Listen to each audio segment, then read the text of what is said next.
I was sitting at the dinner table and I was thinking long and hard on the subject. And I think I can finally come out from the closet and say that this is my favorite game on the GameCube, no doubt. That thing with the closet came out wrong, but never mind, because I'm the Crims, and we are back with more Eternal Darkness on the FlameCube, and I'm doing so great today. Hope you're all doing fine. Today is Saturday, which means a new episode of My Little Pony Friendship is Magic. And you're like, shit, Crimson, not again. Okay, I'm gonna stop that. Alright, and I also got my guitar amplifier fixed, so that's awesome. And I got the new guitar pickups, so I'm very excited about that. And I'm so happy, and I'm going to celebrate by playing this masterpiece of a horror game and a game overall. So, just like the last session, we're going to begin this one by reading an antique leather-bound message tube, the kind used to transport sealed message scrolls. It appears... What the fuck? You can zoom? I didn't know that you can zoom with the D-pad. Wow, you learn new things every day. Let's see, it appears to be unopened. There might be something inside. No shit, let's open. We got the chapter page, Suspicions of Conspiracy, and I believe we will have a cutscene here.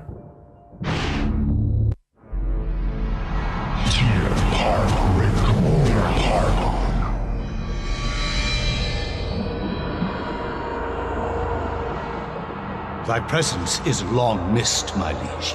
The universe is a yawning chasm, filled with emptiness and the puerile meanderings of sentience. Why should you deserve special consideration within it, Augustus, above all else? I am your servant, my lord. As always, that and nothing more. Yes, that and nothing more. What revelations do you bring me? My meditations reveal a flaw in our plan. Our plan, Augustus? Mantarok is a shadow ebbing in the light of our glory. It and the others are slow, weak, bound by the realm of the universe. Unable to unite to fight a common foe, they will fall one by one. Unfortunately, this is beyond your understanding. The binding of Mantarok will seal their fate as its power over us is diminished. Such an irony that the Keeper itself be imprisoned within the walls of its own magic. But what of its essence? Is that not the core of its remaining power? Upon my seeping into the corporeal world, I will be the dominant over all, Mantarok included. Your worries are unfounded. You must turn your attention to Charlemagne the Frank.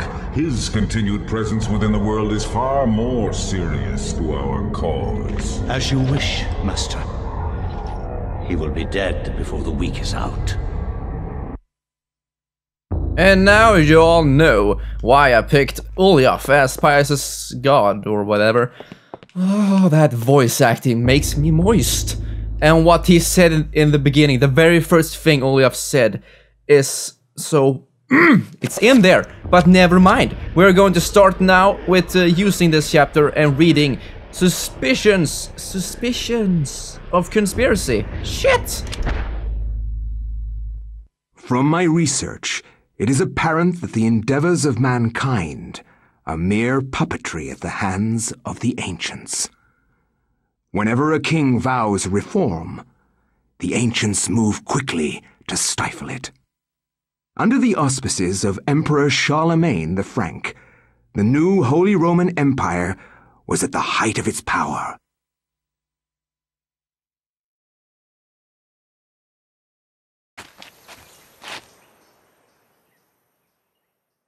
Hanc mit ad dominum et imperatorum nostrum, carolum magnum francum. Deliver this to our Lord and Emperor Charlemagne the Frank.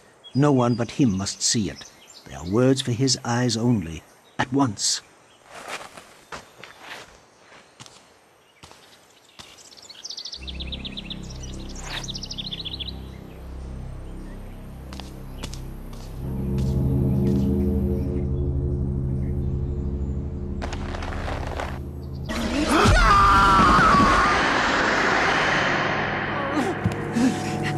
What sorcery is this? A spell? I am bewitched. If this was meant for Charlemagne, then what will become of him? I have to warn him of this treachery.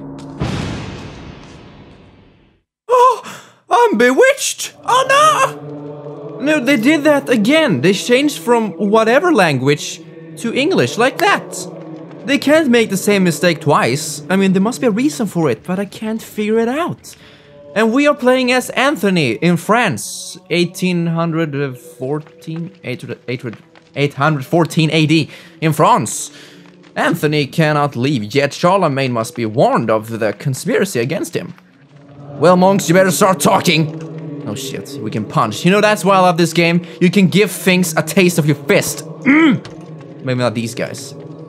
Anthony's presence is questioned by the monks, feeling that he has trespassed upon sacred ground. The monks seem rather subdued, perhaps out of respect, or perhaps out of fear. I still can't find the vacuum cleaner. We haven't invented it yet, but we will soon. Oh!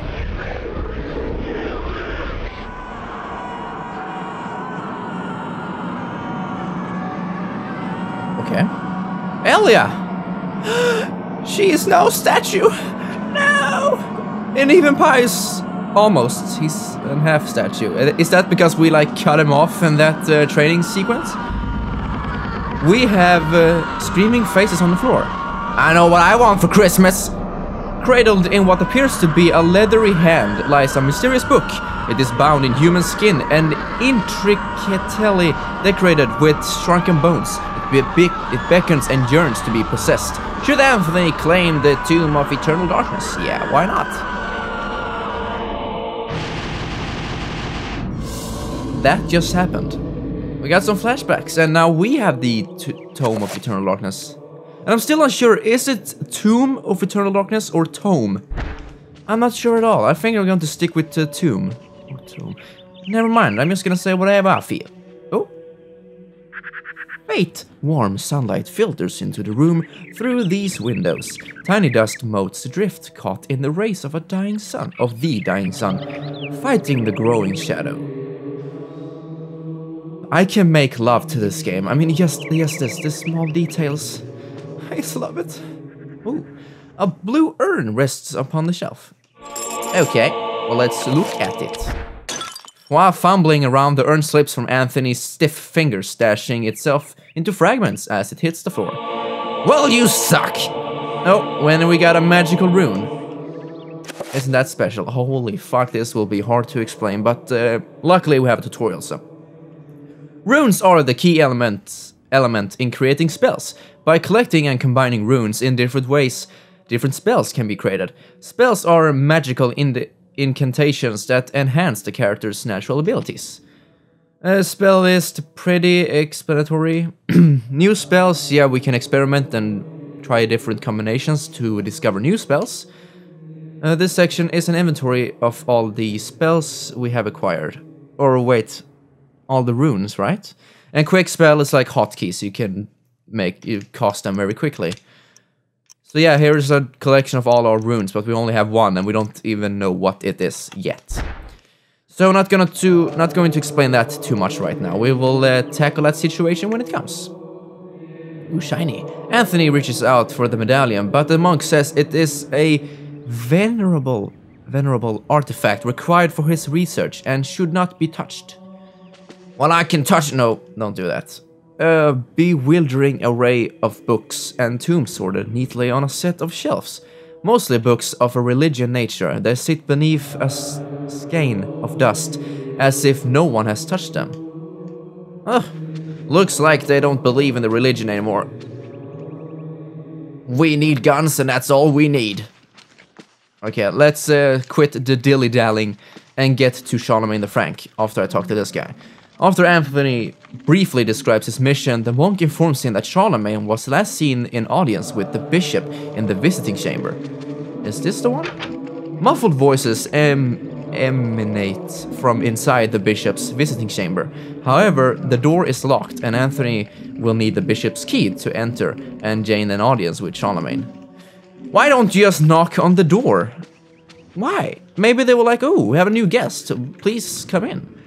Visibly disturbed with grief and despair, the monk sobs pitifully. He recounts that this is not the only death that has occurred recently, and wonders if perhaps the order is being punished for a wavering in faith. I knew it! They don't believe in religion anymore! Oh shit, it's so hard to read all that stuff. I need more red wine for that. The monk informs Anthony that the order is awaiting the arrival of the bishops, so that the funeral rites may begin. Funeral?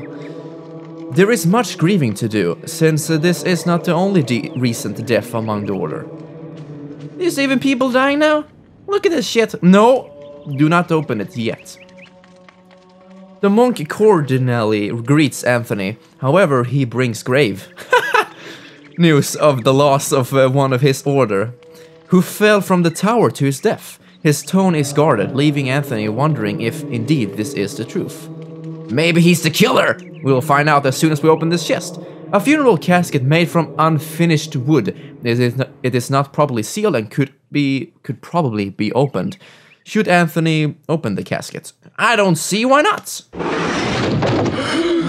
Oh my god, what is it? What happened? This devil's work. We should get out of here.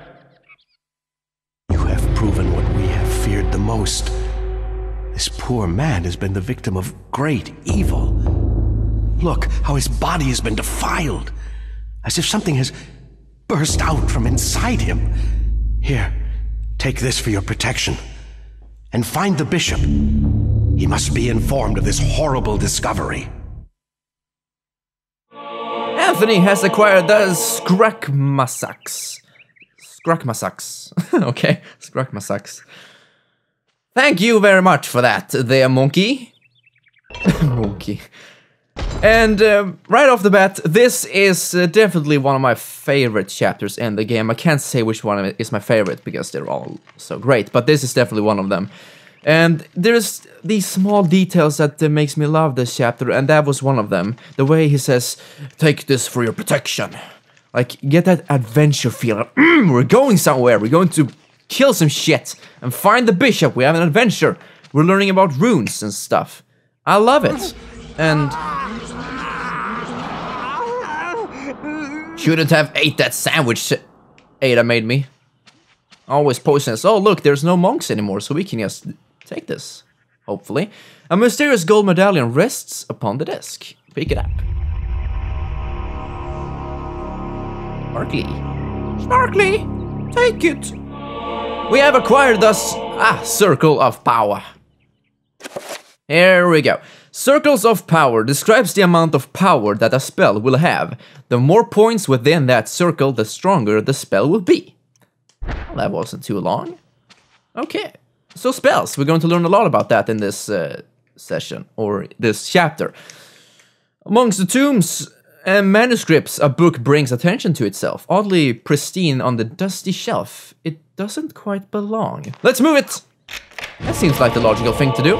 Because we unlocked the secret passage. Oh yes! But before we head down into the dark caves, we are going to save over this one.